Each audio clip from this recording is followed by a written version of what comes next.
कौन था होलिका का पति और क्या होलिका भी किसी से प्रेम करती थी? होलिका आखिरकार प्रहलाद को लेकर के क्यों बैठी थी होली में जलने के लिए? और क्या कोई उसे श्राप मिला था या वचन मिला था? मित्रों, सनातन धर्म डायरीज में आपका हार्दिक स्वागत है। आज मैं आपको होलिका की प्रेम के बारे में अवगत कराने जा रही हूँ। क्या होलिका बहुत सुंदर थी या फिर क्रूप थी? होलिका की प्रेम कथा जगत विख्यात है और होलिका के बारे में बहुत प्रेम भरी बातें भी जानने पूर्वक हैं। तो आज मैं आपको वही अवगत कराने जा रही हूँ, क्योंकि हिरण्यकश्यप की बहन होलिका ने प्रहलाद को मारने के प्रयास में अपनी जान की बलि भी दे दी थी। इसीलिए होलिका दहन बुराई पर अच्छाई की जीत का प्रतीक मानी जाती है। आपको बता दें कि एक लोक कथा भी होलिका की प्रेम की कहानी के अनुसार होलिका ने अपने प्रेम के लिए अपनी जान की परवाह बिल्कुल नहीं की और होली में हंसते हंसते होलिका जल गई थी। होलिका से मिलने पहुँचे हिरण्यकश्यप, जब राजा हिरण्यकश्यप ने बहुत सारे प्रयत्न कर लिए थे कि प्रहलाद को मारने के लिए, उसके बाद भी प्रहलाद नहीं मरे, तो हिरण्यकश्यप ने के मन में एक विचार आया होलिका के बारे में। होलिका उनकी प्रिय बहन थी। उसको उसके पास गए और वो राक्षस कुल के ही थे। उसी प्रकार से होलिका भी राक्षस कुल के राजा हिरण्यकश्यप का पुत्री बहन थी। पुत्र प्रहलाद भगवान विष्णु का अति भक्त था। हिरण्यकश्यप प्रहलाद की भक्ति से प्रसन्न नहीं था। इसीलिए विष्णु भक्त होने के कारण हिरण्यकश्यप अपने पुत्र को दंडित करता रहता था। समय समय पर उसको मारने का प्रयास भी करता रहता था। समय बीतने के साथ ही हिरण्यकश्यप का धैर्य का बांध टूट गया, तो उसने प्रहलाद को मारने की योजना बनाई। इस योजना को पूरा करने के लिए उसने अपनी बहन होलिका को अपने राज्य दरबार में आमंत्रित किया। होलिका का जल्द ही विवाह होने वाला था। इस कारण से राजा हिरण्यकश्यप ने होलिका को अपने घर पे दरबार में आमंत्रित किया। होलिका का जल्द ही विवाह होने वाला था। इस कारण से भाई के बुलावे पर बहन प्रसन्न होकर के पहुंची। होलिका अग्निदेव की उपासक थी। होलिका को अग्निदेव से एक विशेष वस्त्र वरदान में मिला था। यह वस्त्र उसे आग से जलने से बचाता था। हिरण्यकश्यप अपने पुत्र प्रहलाद की ईश्वर भक्ति से बहुत क्रोधित था। उसने प्रहलाद को मारने के लिए कई बार प्रयास किए, परंतु वह असफल रहा था। अतः उसने अपनी बहन होलिका को आदेश दिया कि वह प्रहलाद को लेकर के अग्निकुंड में बैठे। अपने भाई के मुख से अपने पुत्र की हत्या के षड्यंत्र की बात सुनकर होलिका बहुत दुखी और क्रोधित भी हुई। लेकिन हिरण्यकश्यप ने अपनी बातों से उसे बहलाने और फुसलाने का बहुत प्रयत्न किया। हिरण्यकश्यप की यह बात सुनकर के क्रोधित होलिका ने कहा कि जल्द ही उसकी शादी होने वाली है, इसलिए वे अपने नए जीवन की शुरुआत करने वाली है। इस पाप की भागीदार नहीं बनना चाहती है।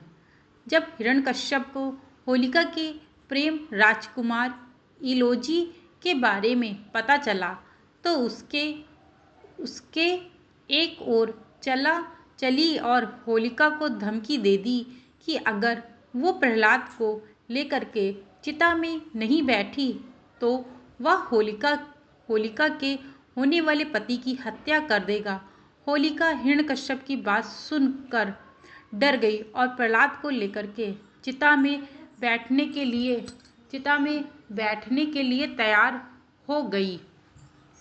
होलिका प्रहलाद को गोद में लेकर के जलती हुई अग्नि में बैठ गई, लेकिन ईश्वर की कृपा से उस समय तेज हवा चल रही थी। हवा से होलिका का वह सुरक्षा कवच, वह दिव्य वस्त्र उड़कर प्रहलाद के ऊपर जा गिरा। होलिका उस समय वस्त्र को खींचकर अपने शरीर को नहीं सकती थी, लेकिन उसने एक बालक की जान लेने से बचा ली। अच्छा, अपनी जान देना ही बेहतर होगा,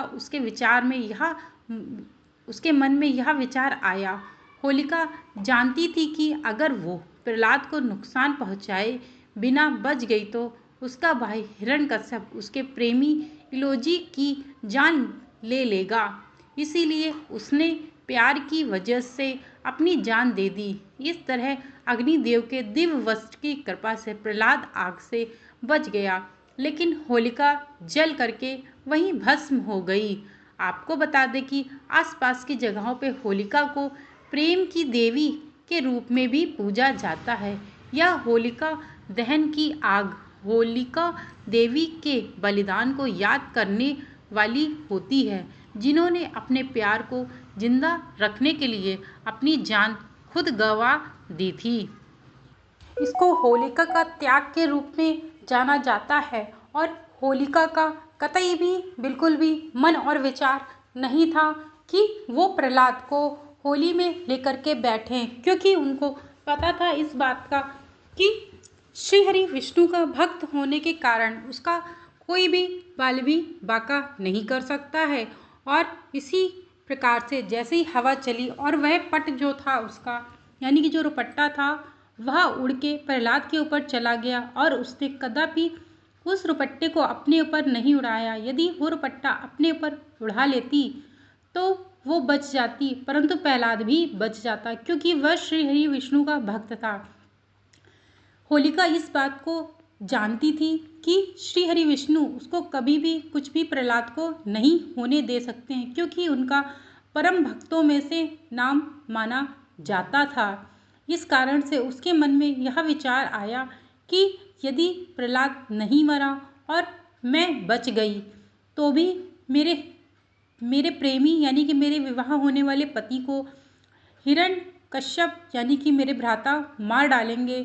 इस कारण से उसने उस पट्टे को नहीं उठाया और उसने यह त्याग कर दिया, क्योंकि वो अपने प्रेम को पाना और अमर करना चाहती थी। इसी प्रकार से होली प्रेम और जीत का प्रतीक भी माना जाता है। कहीं कहीं होलिका दहन इस प्रकार से की जाती है कि प्रेम के रूप में होलिका दहन की जाती है। वैसे तो सत्य असत्य में सत्य के विजय के रूप में तो जानी ही जाती है होली, परंतु यह भाईचारा और प्रेम का प्रतीक भी होली मानी जाती है। होली आज की नहीं है, यह सतयुग काल की है। सबसे पहले होली का त्यौहार जो है वह प्रहलाद के द्वारा मनाया जाने लगा। जैसे ही प्रहलाद उस अग्नि में नहीं जले और होलिका जल करके भस्म हो गई थी, उसी समय से जो वहाँ के राज्य के वासी थे, उन्होंने यह विचार आया उनके मन में कि जब प्रहलाद श्री हरि विष्णु से की कृपा से बच सकता है, इसलिए उन्होंने उत्सव के रूप में होली मनाना शुरू किया। तुरंत ही जैसे ही प्रहलाद जीवित निकले होलिका से, उन्होंने जोरों शोरों से नगाड़े के साथ, ढोल बांजे के साथ उन्होंने होली प्रारंभ की और दूसरे दिन रंगों से उनका स्वागत किया गया। इसी तरीके से भगवान श्री राम के काल में भी होली बहुत ही उत्सव के साथ खेली गई। सतयुग में भगवान कृष्ण ने भी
के लिए।